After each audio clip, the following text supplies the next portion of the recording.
assessment or EIA. This call is now being recorded. So by definition of EIA, it is the process of identification, evaluation, and mitigation of a potential impact of proposed project, plans, and programs prior to decision making or commitment made relative to the following. അതായത് EIA എന്ന് പറയുന്നത് ഒരു പ്രോസസ്സാണ്. അത് identify ചെയ്യുക, evaluate ചെയ്യുക, prevent ചെയ്യുക of potential impact of proposed project. അതായത് നമ്മൾ ഏതെങ്കിലും ഒരു പ്രൊജക്റ്റ് നടപ്പാക്കുമ്പോൾ അതിന്റെ പ്രശ്നങ്ങൾ, എൻവറോൺമെന്റിൽ അത് ഉണ്ടാക്കുന്ന പ്രശ്നങ്ങളെ ഐഡന്റിഫൈ ചെയ്യുക, അതിനെ ഇവാലുവേറ്റ് ചെയ്യുക, പറ്റുന്നതാണെങ്കിൽ അതിനെ പ്രിവെന്റ് ചെയ്യുക. അതിനു വേണ്ടിയിട്ടുള്ള ഒരു പ്രോസസ്സിനെയാണ് നമ്മൾ EIA എന്ന് പറയുന്നത്. That is environmental impact assessment. അതായത് ആ പ്രൊജക്ട് നടപ്പാക്കുന്നതിന് മുമ്പ് തന്നെ അതിനെ ആക്സസ് ചെയ്യുക. ഓക്കെ, സോ അതിൽ വരുന്ന കമ്പോണൻസ് എന്ന് പറയുന്നത് physical or chemical components, biological components, cultural components, socio economic components. So EIA can be also defined as a systematic and well-documented procedure to identify, describe, and access the direct and indirect effect of development projects on different environmental, social, cultural, and economic factors for environmental, compatible, and sustainable development. നേരത്തെ പറഞ്ഞത് തന്നെയാണ്, അല്ലെങ്കിൽ അതിനെ ഇങ്ങനെ define ചെയ്യാം. അത് systematic, well defined ആയിട്ടുള്ള document ആണ്. ഡയറക്റ്റോ ഇൻഡയറക്റ്റോ ആയിട്ട് നമ്മുടെ ഡെവലപ്മെന്റൽ പ്രോജക്റ്റ് ഡിഫറെന്റ് ആയിട്ട് എൻവറോൺമെന്റൽ, സോഷ്യൽ, കൾച്ചറൽ അല്ലെങ്കിൽ എക്കണോമിക്കൽ ഫാക്ടറിൽ ഉണ്ടാക്കുന്ന എഫക്റ്റ് ഡയറക്റ്റോ ഇൻഡയറക്റ്റോ ആയ എഫക്റ്റിനെ വിലയിരുത്താനുള്ള ഒരു പ്രൊസീജിയർ ആണ് EIA എന്ന് പറയുന്നത്. Okay, next objective of EIA. EIA was made mandatory in 1994 under the Environmental Protection Act of 1986 with the following 4 objectives. Predict environmental impact of projects, find ways and means of reduce adverse impacts, shape the project to suit a local environment, present the prediction and option to the decision makers. അതായത് environment impact excess 1994 ആകുമ്പോഴേക്കും നിർബന്ധാക്കി. നമ്മൾ ഏതെങ്കിലും ഒരു project അല്ലെങ്കിൽ ഒരു business start ചെയ്യുമ്പോൾ, അല്ലെങ്കിൽ ഒരു വ്യവസായം തുടങ്ങുമ്പോഴേക്കും EIA, അതായത് എൻവറോൺമെന്റൽ ഇമ്പാക്ട് അസസ്മെന്റ് 1994 ആകുമ്പോഴേക്കും നിർബന്ധാക്കി. കാരണം 1986 എൻവറോൺമെന്റൽ പ്രൊട്ടക്ഷൻ ആക്ട് നിലവിൽ വന്നു. അത് പ്രകാരം നമ്മൾ ഏതെങ്കിലും ഒരു ബിസിനസ് സ്റ്റാർട്ട് ചെയ്യുമ്പോൾ അല്ലെങ്കിൽ ഒരു പ്രോജക്റ്റ് സ്റ്റാർട്ട് ചെയ്യുമ്പോൾ എൻവറോൺമെന്റിന് എന്തെങ്കിലും എഫക്റ്റ് ഉണ്ടാകുമോ എന്നതിന്റെ, അല്ലെങ്കിൽ നെഗറ്റീവ് ഇമ്പാക്റ്റ് ഉണ്ടാകുന്നതിന്റെ ഇമ്പോർട്ടൻസ് കൂടി, നെഗറ്റീവ് ഇമ്പാക്റ്റ് ഉണ്ടാകുന്നതിന്റെ ഇമ്പോർട്ടൻസ് കൂടി. അപ്പോൾ അതിന്റെ ഇമ്പോർട്ടൻസ് കൂടിയത് കൊണ്ട് സോ അതിന്റെ ഒബ്ജക്റ്റീവ്സ് എന്ന് പറയുന്നത് predict the environmental impact of the project, find ways and means to reduce the adverse impacts, shape the project to suit a local environment, present the prediction and option to the decision makers. അതായത് ഒരു project കൊണ്ടുണ്ടാകുന്ന environmental impact predict ചെയ്യുക, അതിന് അഡ്വൈസിന്റെ effect, അതിന്റെ advice effect, ഒരു project കൊണ്ട് എൻവറോൺമെന്റിൽ ഉണ്ടാകുന്ന negative impact കുറക്കാൻ എന്തെങ്കിലും ഒരു വഴി കണ്ടുപിടിക്കുക.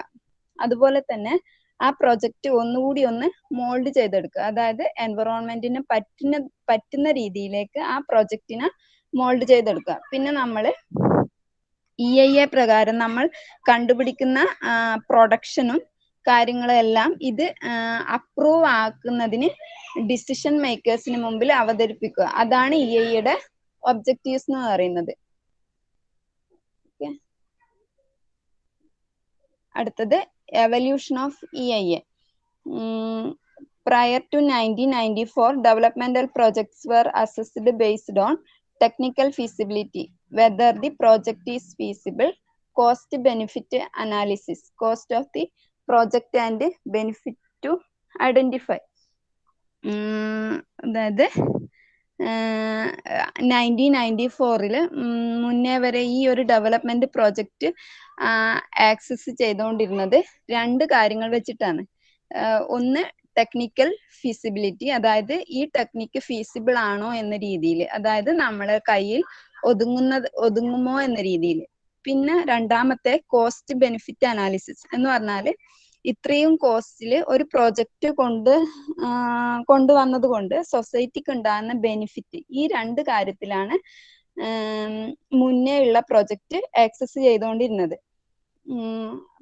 Hence, it can be concluded that all environmental impacts were expressed in terms of source cost valued in monetary terms under Environmental Protection Act EPA 1986, and EIA notification was promulgated on 27th January 1994, making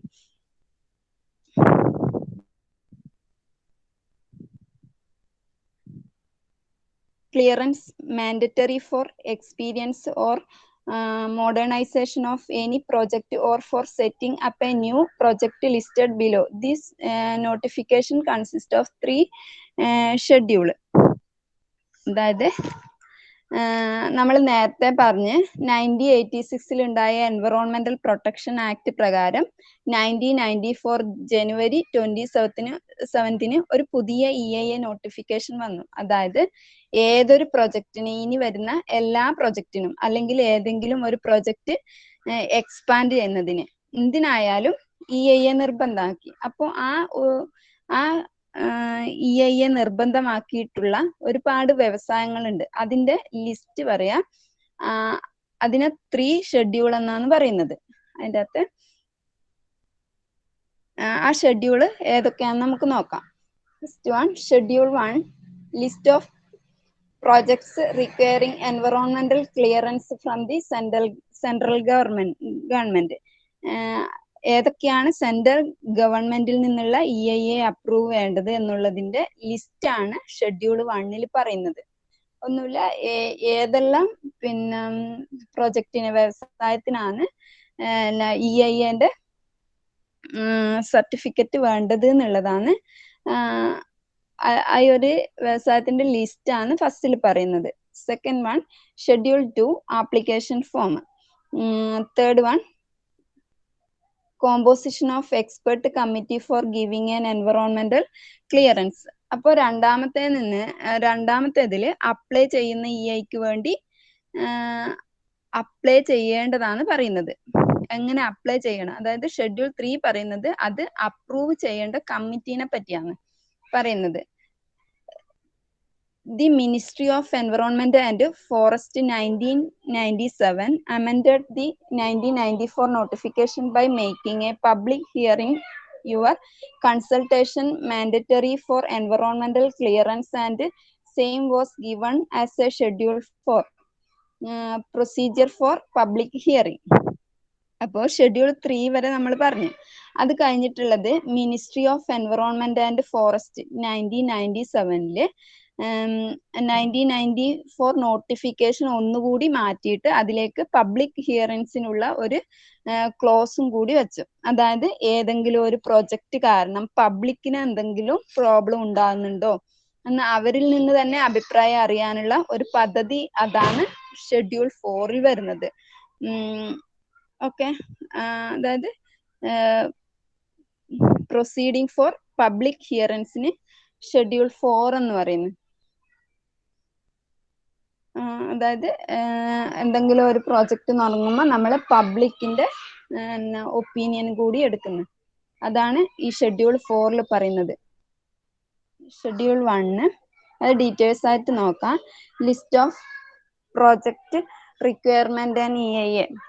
first one, energy, hydroelectric power generated over the 15 megawatt.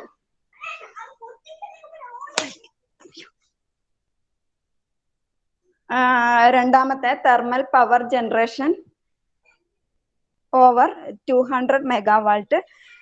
Third one, transition lines 11 kV and above and grid station, nuclear power plants. അഞ്ചാമത്തെ petroleum refinement. ഒന്നുമില്ല, ഇത് പറയുന്നത് schedule 1 നമ്മൾ നേരത്തെ പറഞ്ഞു EIA എന്ന് പറയുന്നത് 4 ഷെഡ്യൂളാണുള്ളത്. അതിൻ്റെ അകത്ത് ഫസ്റ്റ് ഷെഡ്യൂൾ എന്ന് പറഞ്ഞാൽ ഏതെല്ലാം പ്രൊജക്റ്റിനാണ്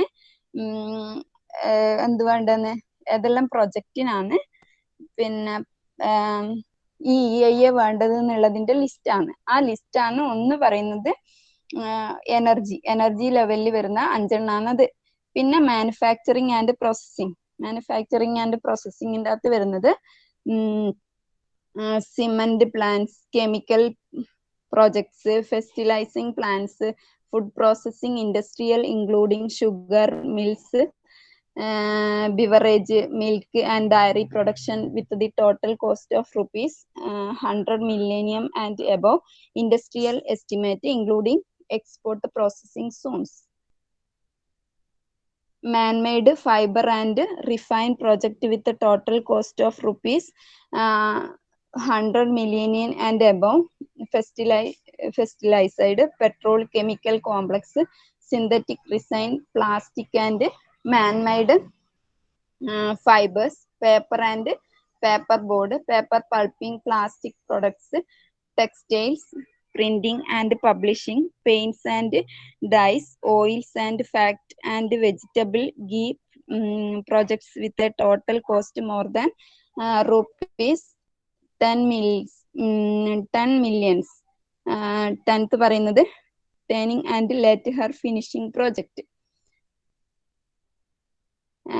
അതിൻ്റെ അകത്ത് മൂന്നാമത്തെ പറയുന്നത് mining and mineral process, mining and processing of a coal, gold, copper, sulphur and precious stones. പിന്നെ mining and processing of a major non ferrous metals, irons, steels, rolling. പിന്നെ something plants with a total cost of rupees 15 million and above.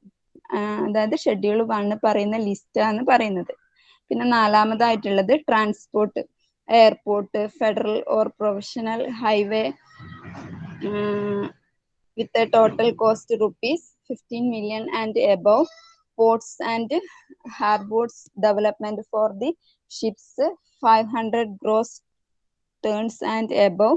Railway works. Next പറയുന്നത് water management, dams, irrigations and food protection, dams of reservoir with storage volume 15 million cubic meters and above or surface area of 8 square kilometer and above. Irrigations and drainage project serving 15,000 hectares and above. Water supply scheme and treatment. ഇതിൽ നിങ്ങളൊന്ന് വായിച്ചു നോക്കിയാൽ മതി. പിന്നെ waste ഡിപ്പോസൽ, പിന്നെ urban development and tourism, environmental sensitive areas. ഇത്രയും കാര്യങ്ങളാണ്. അതൊന്നുമില്ല, ഇപ്പൊ ഞാൻ വായിച്ചത് ഷെഡ്യൂൾ 1 ലിസ്റ്റ് ചെയ്യപ്പെട്ട കുറെ പ്രോജക്ട്സ് ആണ്. നെക്സ്റ്റ് എന്ന് പറയുന്നത് ഷെഡ്യൂൾ 2 ആണ്. ഷെഡ്യൂൾ 2 പറയുന്നത് ആപ്ലിക്കേഷൻ ആണ്. ഷെഡ്യൂൾ 1 ആ വ്യവസായത്തിന്റെ കുറെ ലിസ്റ്റ് ആണ്. ഷെഡ്യൂൾ 2 EIA സർട്ടിഫിക്കറ്റ് കിട്ടാൻ വേണ്ടിയിട്ടുള്ള ആപ്ലിക്കേഷൻ ആണ്. Industry or proponent shall submit the duly filled application from in the prescribed format for environmental clearance along with the necessary documents.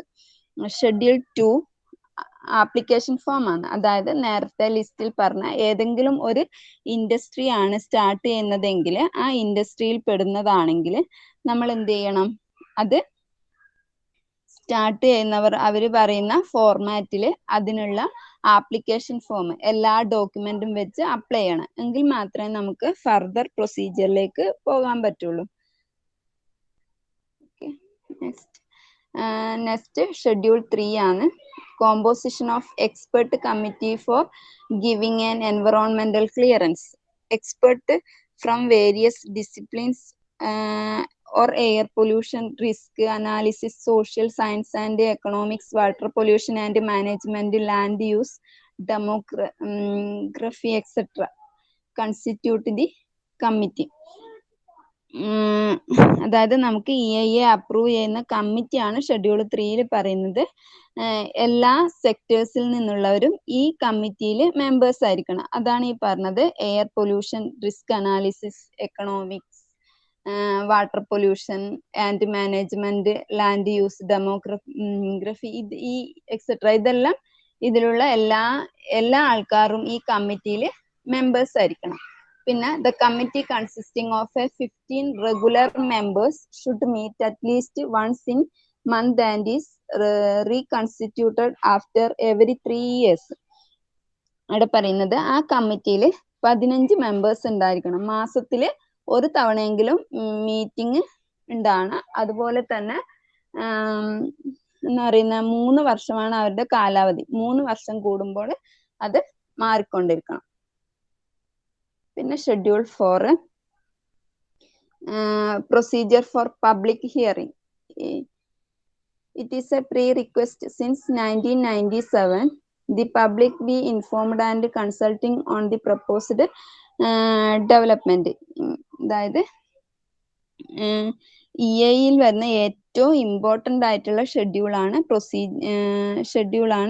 Procedure for public hearing എന്ന് പറയുന്നത്. അതിൻ്റെ അകത്ത് പറയുന്നതാണ്. അതായത് 1997 ഈ ഒരു ഷെഡ്യൂൾ വരുന്നത്. അതായത് ഒരു ഡെവലപ്മെന്റ് പ്രോജക്റ്റ് മുന്നോട്ട് വെക്കുമ്പോൾ പബ്ലിക്കിന്റെ ഒപ്പീനിയൻ കൂടി അറിയണം എന്നുള്ളതാണ് ഇതിനകത്ത് വരുന്നത്.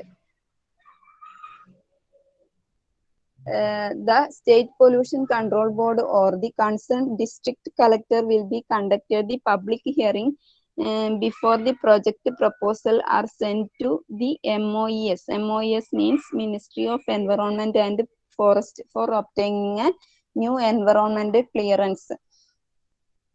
അവരെ അതായത് പബ്ലിക്കിനെ ഇൻഫോം ചെയ്യുക, അവരുടെ ഒപ്പീനിയൻ അറിയുക എന്ന രീതിയിലാണ് ഷെഡ്യൂൾ 4 വരുന്നത്. So state pollution control board അല്ലെങ്കിൽ ഡിസ്ട്രിക്ട് കളക്ടർ എന്ത് ചെയ്യും? കണ്ടക്ട് എ പബ്ലിക് ഹിയറിംഗ് എന്ന് വെച്ചാൽ പബ്ലിക്കിനോട് ഇങ്ങനെ ഒരു പ്രൊജക്ട് സ്റ്റാർട്ട് ചെയ്യുന്നുണ്ട് എന്ന കാര്യം അറിയിക്കും. അതിനുശേഷം മാത്രമേ എന്ത് ചെയ്യുന്നുള്ളൂ? ഈ എൻവറോൺമെന്റൽ ക്ലിയറൻസിന് വേണ്ടി ഈ പ്രൊജക്ട് മിനിസ്ട്രി ഓഫ് എൻവറോൺമെന്റ് ഫോറസ്റ്റിലേക്ക് സെൻഡ് ചെയ്യുന്നുള്ളൂ. അതിനെയാണ് ഈ MOEF എന്ന് പറയുന്നത്. അതിനു മുമ്പേ പബ്ലിക് എന്ത് ചെയ്തിരിക്കണം? ഈ കാര്യങ്ങളൊക്കെ ഇൻഫോം ആയിരിക്കണം, അവരുടെ ഒപ്പീനിയൻ അറിഞ്ഞിരിക്കണം. The public hearing board consisting of A representative of State Pollution Control Board, state government, district collector, local bodies apart from 3 senior citizens of the area to be nominated by district collector.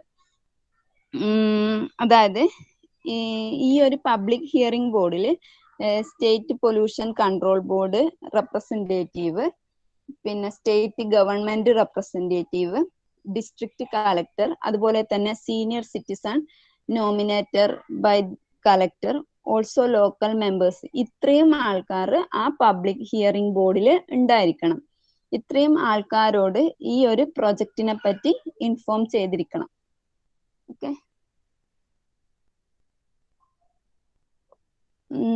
Once the application from public hearing from the applicant is received by the pollution control board or district administration, the same may be carried out in the specified manner within 45 days of receipt of proponent application request.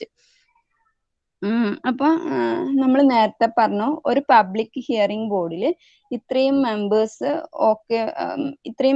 ഒക്കെ വേണം എന്ന് പറഞ്ഞു. അതായത് ഇപ്പം ഒരു വ്യവസായം start ചെയ്യാൻ പോകുന്ന ഒരാള് പബ്ലിക് ഹിയറിംഗിന് വേണ്ടിയുള്ള ആപ്ലിക്കേഷൻ കൊടുത്തു കഴിഞ്ഞാൽ അത് 45 ദിവസത്തിനുള്ളിൽ പബ്ലിക് ഹിയറിംഗ് ബോർഡിന് മുന്നിൽ എത്തിയിരിക്കണം. 45 ദിവസത്തിനുള്ളിൽ ഈ മീറ്റിംഗ് നടന്നിരിക്കണം. ആൾക്കാരോട് അത് ഇൻഫോം ആയിരിക്കണം എന്നാണ് പറയുന്നത്. പിന്നെ pollution control board or district administration shall send A proceeding of the public hearing to MOEF or SCIAA, State Level Environment Impact Assessment Authority, within a days of completion of public hearing. അപ്പം ഈ ഒരു pollution control ബോർഡും district അഡ്മിനിസ്ട്രേഷനും എന്ത് ചെയ്യും, ഈ public hearing കഴിഞ്ഞു കഴിഞ്ഞാൽ അതിന്റെ അവരുടെ ഒപ്പീനിയൻ അടക്കമുള്ള കാര്യങ്ങൾ നേരത്തെ ministry of environment and forest അല്ലെങ്കിൽ state level environment impact assessment അതോറിറ്റിക്ക് അതിന്റെ ഡീറ്റെയിൽസ് വളരെ പെട്ടെന്ന് കൈമാറും.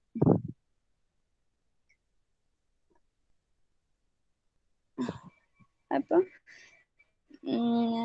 നെക്സ്റ്റ് പറയുന്നത് salient features of 2006 government of India notification. അതായത് 2006 EIA കുറെ കാര്യങ്ങളൊക്കെ ഭേദഗതി ചെയ്തിട്ടുണ്ട്. കുറെ കാര്യങ്ങളൊക്കെ ഭേദഗതി ചെയ്തിട്ടുള്ള ഒരു നോട്ടിഫിക്കേഷൻ വന്നു. അതിലെ ഫീച്ചേഴ്സ് ആണ് പറയുന്നത്. അതിനകത്ത് list of developmental projects and activities which is required to prior environmental clearance was expanded, and this was made applicable for expansion or modernization of said project. അതായത് നമ്മൾ നേരത്തെ പറഞ്ഞു ഷെഡ്യൂൾ 1 കുറെ ഡെവലപ്മെന്റ് പ്രോജക്റ്റ് ലിസ്റ്റ് ചെയ്തിരുന്നു. എന്തിനാണ് ഈ environmental clearance വേണ്ടത് എന്നുള്ളത്. അത് ആ ലിസ്റ്റില് 2006 നോട്ടിഫിക്കേഷൻ പ്രകാരം ആ ഒരു ലിസ്റ്റ് 2006 നോട്ടിഫിക്കേഷൻ പ്രകാരം എക്സ്പാൻഡ് ചെയ്തു. അതില് ആ ലിസ്റ്റിലുള്ള എല്ലാ പ്രൊജക്റ്റിനും ഈ എൻവറോൺമെന്റൽ ക്ലിയറൻസ് വേണം എന്നുള്ളത് പ്രാബല്യത്തിൽ വരുത്തുകയും ചെയ്തു. പിന്നെ a state level environmental impact assessment authority consisting of 3 members to be constituted by the government of India in consultation with the state government concerned. അതായത് ഗവൺമെന്റ് ഓഫ് ഇന്ത്യ സ്റ്റേറ്റ് ഗവൺമെന്റുമായി ആലോചിച്ചുകൊണ്ട് ഒരു state level environment impact authority രൂപവൽക്കരിച്ചു. 3 members ഉള്ള ഒരു state level environment impact assessment authority, അതായത് Indian ഗവൺമെന്റും state ഗവൺമെന്റുമായിട്ട് ആലോചിച്ചുകൊണ്ട് രൂപവൽക്കരിച്ചു. All developmental projects requiring prior environmental clearance were categorized under 2 heads based on the extent of potential impact. അതായത് എല്ലാ ഡെവലപ്മെന്റൽ പ്രോജക്ട്സും എന്തൊക്കെയാണോ എല്ലാ ഡെവലപ്മെന്റൽ പ്രോജക്റ്റും എന്തൊക്കെയാണ് എൻവറോൺമെന്റൽ ക്ലിയറൻസിന് വേണ്ടത്. അതായത് ഷെഡ്യൂൾ 1 പറഞ്ഞ എല്ലാ ഡെവലപ്മെന്റ് പ്രോജക്റ്റും എന്ത് ചെയ്തു, 2 ഹെഡിങ്ങിലേക്ക് ഇത് പൊട്ടൻഷ്യൽ ഇമ്പാക്ട് വെച്ചിട്ട് അതിനെ ബേസ് ചെയ്തിട്ട് 2 കാറ്റഗറി ആയിട്ട് തിരിച്ച്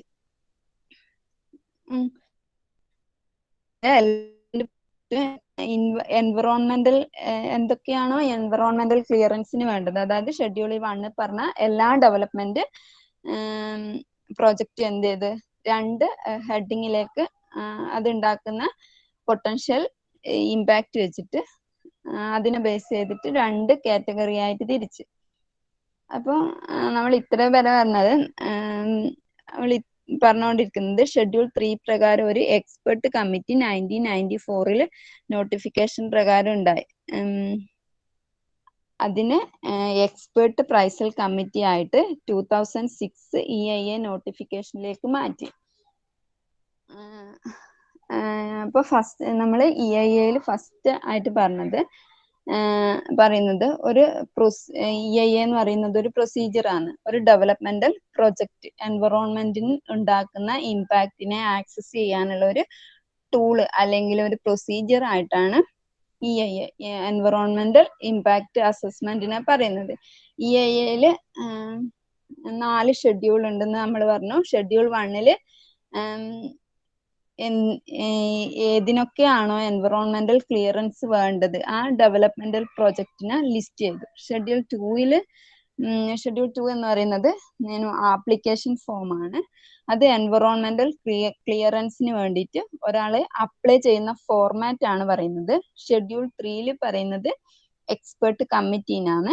ഷെഡ്യൂൾ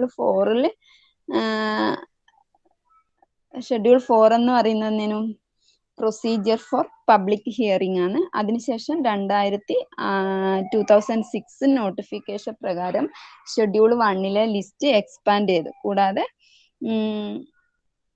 കൂടാതെ list of development project categorise ചെയ്ത് എക്സ്പെർട്ട് കമ്മിറ്റീനെ എക്സ്പെർട്ട് അപ്രൈസൽ കമ്മിറ്റിയാക്കി മാറ്റി. ഓക്കെ, അത്രയും കാര്യങ്ങളാണ് ഇത്ര വരെ പറഞ്ഞത്. നേരത്തെ പറഞ്ഞു ഇതിനെ 2 കാറ്റഗറി ആയിട്ട് എല്ലാ പ്രൊജക്റ്റ് ആക്ടിവിറ്റീസിനെയും 2 കാറ്റഗറി ആയിട്ട് തിരിച്ചെന്ന് നേരത്തെ പറഞ്ഞു. അതായത് 2006 നോട്ടിഫിക്കേഷൻ പ്രകാരം 2 ഹെഡിങ്ങിൽ ലിസ്റ്റ് ഓഫ് ഡെവലപ്മെന്റ് പ്രൊജക്റ്റിനെ കാറ്റഗറൈസ് ചെയ്തു എന്ന് പറഞ്ഞു. ആ കാറ്റഗറി ലിസ്റ്റ് ആണ് പറയുന്നത്. എല്ലാ പ്രൊജക്റ്റിനെയും 2 തിരിച്ച്. Category A comes under the purviews of MOES. Category B എന്ന് പറയുന്നത് comes under the purviews of SCIAA. അപ്പോൾ കാറ്റഗറിയിൽ വരുന്ന എല്ലാ കാര്യങ്ങളും എന്താണ്? മിനിസ്ട്രി ഓഫ് എൻവറോൺമെന്റൽ ഫോറസ്റ്റിന്റെ അണ്ടറിലാണ് വരുന്നത്. ബാക്കിയുള്ളതിനൊക്കെ അപ്രൂവ് ചെയ്യേണ്ടത് ആരായിരിക്കണം? സ്റ്റേറ്റ് ലെവൽ അതോറിറ്റിയാണ് അപ്രൂവ് ചെയ്യേണ്ടത്. അതുകൊണ്ട് തന്നെ കാറ്റഗറി ബിനെ വീണ്ടും 2 തിരിച്ച് category B1 and category B2. Category B1 പറയുന്നത് project requiring EIA clearance. Category B2 പറയുന്നത് project which do not require EIA clearance. അതായത് എല്ലാത്തിനും എന്താവണം EIA. കാറ്റഗറിയിൽ 1 പറയുന്നത് എല്ലാത്തിനും EIA ക്ലിയറൻസ് വേണം. കാറ്റഗറി B2 പറയുന്നത് B2 പ്രൊജക്റ്റിന് ഒന്നും EIA ക്ലിയറൻസ് വേണ്ട.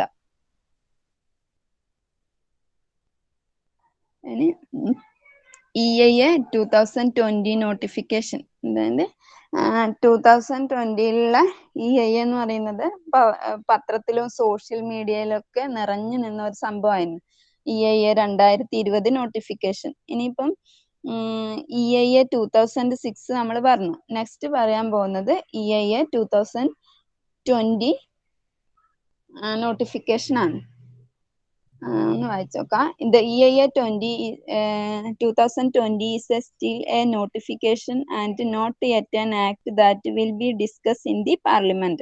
The draft proposed in 2020 is heavily watered down version of the 2006 notification. The definition of a landscapes like a flood plains, grasslands, desert, etc. have not been identified and eco-sensitive area by MOES. Large projects that require accessory constructions like pipelines, roads, railway lines, often to transport material to and from main project, do not require an environmental clearance according to the 2020 draft. ഇത് പറയുന്നത് EIA 2020 പ്രാബല്യത്തിലായിട്ടുള്ള. അത് പാർലമെന്റിൽ ചർച്ച ചെയ്തുകൊണ്ടിരിക്കുകയാണ്. അതായത്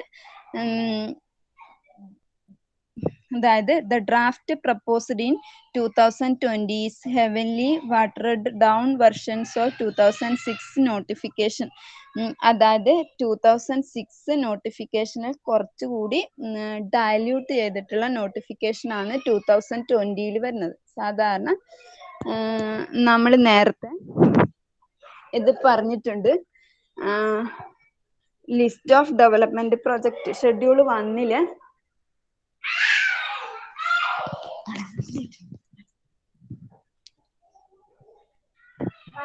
list of developmental project schedule 1 last നോക്കിയാൽ കണ്ടിട്ടുണ്ട്. Environmental sensitive ഏരിയയിൽ പറയുന്നുണ്ട്. അപ്പോൾ അതിൽ flood plains, grasslands, desert ഒന്നും ഈ 2020 പ്രകാരം സെൻസിറ്റീവ് ഏരിയയിൽ പെടുത്തുന്നില്ല. ഓക്കെ, ഇനിയിപ്പം പൈപ്പ് ലൈൻസും റോഡും റെയിൽവേ ലൈൻസും ഒക്കെ നിർമ്മിക്കുമ്പോൾ ഉള്ള ലാർജ് പ്രൊജക്റ്റിനൊന്നും തന്നെ എൻവറോൺമെന്റൽ ക്ലിയറൻസ് ആവശ്യമില്ല എന്നാണ് 2020 EIA ഡ്രാഫ്റ്റ് പറയുന്നത്. ഓക്കെ,